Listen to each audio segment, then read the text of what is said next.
उपसरपंच युवराज कोळेंचा मृतदेह जळगावच्या शासकीय वैद्यकीय महाविद्यालयात आणण्यात आला तेव्हा त्यांच्या लेकीने टाहो फोडला। धाय मोकलून ती रडत होती, माझे बाबा कुठे आहेत असा सवाल ती करत होती। मात्र मंत्री गुलाबराव पाटील यांच्याकडेही काहीच उत्तर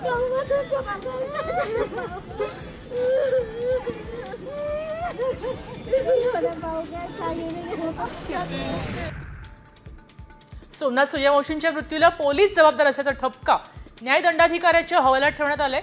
त्यांचा मृत्यू मारहाणीत झाल्याचं गोपनीय अहवालात म्हटलंय।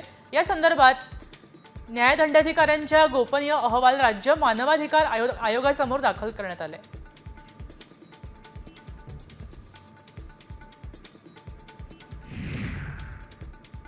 सोमनाथ सूर्यवंशींची हत्या प्रकरणी सगळ्या पोलिसांना राज्य मानवाधिकार आयोगानं नोटिसा बजावून त्यांच्याकडून उत्तर मागितलंय। सूर्यवंशीचा मृत्यू पोलिसांच्या मारहाणीत झाल्याचं अहवालात समोर आलंय। या पार्श्वभूमीवर या नोटिसा बजावण्यात आल्या आहेत।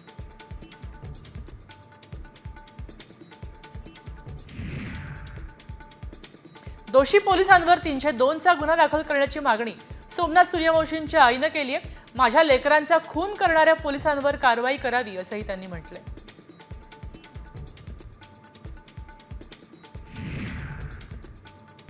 सोमनाथ सूर्यवंशी मृत्यू प्रकरणावरून विरोधकांनी सत्ताधाऱ्यांना घेरण्याचा प्रयत्न केलाय। खरी माहिती लपवण्याचा प्रयत्न सत्तेतले काही मंत्री करतायत असा आरोप शरद पवार गटाचे नेते रोहित पवारांनी केलाय।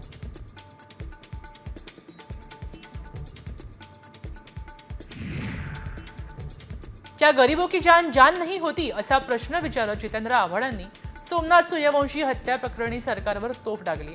आम्ही सभागृहात विचारलं त्यांना कोणी मारलं तर मुख्यमंत्र्यांनी उत्तर दिलं श्वसनाचा त्रास होता असं म्हणत मुख्यमंत्री पोलिसांना वाचवण्याचा प्रयत्न केल्याचं आव्हाडांनी अधोरेखित केलंय।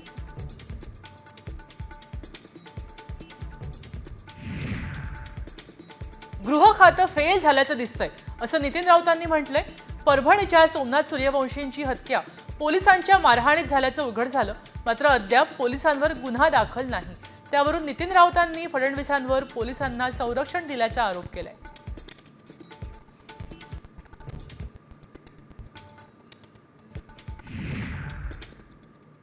सूर्यवंशी हत्येप्रकरणी मुख्यमंत्र्यांना चुकीचं ब्रीफिंग देणाऱ्या अधिकाऱ्यावरही कारवाई व्हावी अशी मागणी विजय वडेट्टीवारांनी केली। सोमनाथ सूर्यवंशींचा खून झाला हे स्पष्ट झालंय। सरकार या प्रकरणात उघडं पडतंय। दलित तरुणाचा खून झाल्यानंतर ते लपवणं चुकीचं आहे अशी टीका वडेट्टीवारांनी सरकारवर केली आहे।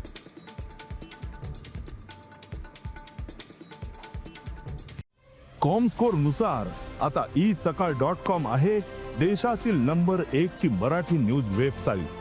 प्रत्येक अपडेटसाठी isakal.com ला नक्की भेट द्या। ग्रामविकास मंत्री जयकुमार गोरेंवर आरोप करणाऱ्या महिलेला खंडणी प्रकरणात पोलिसांनी अटक केली आहे। 1 कोटींची खंडणी स्वीकारताना रंगेहात पकडले। सातारा स्थानिक गुन्हे शाखेनं ही कारवाई केली आहे, तर महिलेनं जयकुमार गोरेंवर विनयभंगाची तक्रार दाखल केली होती।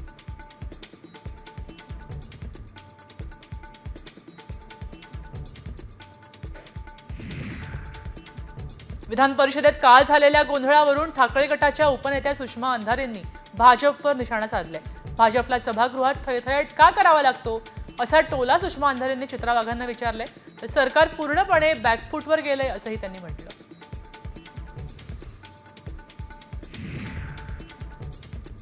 धारावी मुद्द्यावरून ज्योती गायकवाड आक्रमक झालेत। सरकारचं लक्ष वेधण्यासाठी विधानभवन परिसरात टी-शर्ट घालून आंदोलन केलंय। अदानीला धारावीच्या 6 पट जागा का 40% सर्वेक्षण झाले नाही तर मग मास्टर प्लॅन तयार कसा असा सवाल ज्योती गायकवाडांनी केलाय।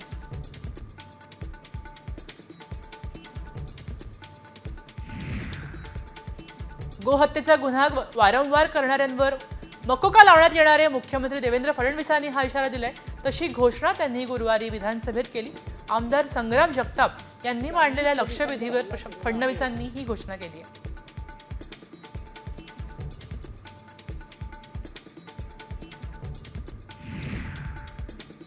औरंगजेबाने तलवारीने कापलं नाही, त्यापेक्षा जास्त सरकारने धोरणाने कापलं असा घणाघात बच्चू कडूंनी सरकारवर केलाय।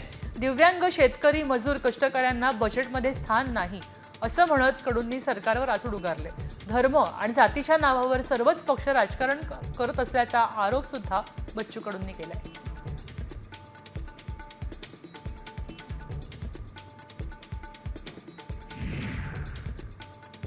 दिशा सालियन आणि औरंगजेब कबरीवरून बच्चू कडूंनी सरकारवर टीका केली आहे. मुख्यमंत्र्यांच्या मतदारसंघातील दंगलीची जरा देखील शरम वाटत नाही.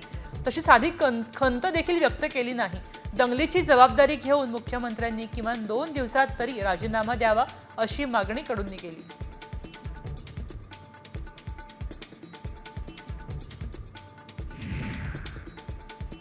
सांगली जिल्ह्यातले 4 नेते लवकरच राष्ट्रवादी अजित पवार गटात दाखल होणार आहेत अशी चर्चा आहे. आगामी स्थानिक स्वराज्य संस्थांच्या निवडणुकांच्या पार्श्वभूमीवर माजी मंत्री शिवाजीराव नाईक, अजित घोरपडे आणि माजी आमदार विलासराव जगताप आणि राजेंद्र अण्णा देशमुख अशा दिग्गज नेत्यांचा अजित पवार गटात प्रवेश होणार असल्याची चर्चा आहे.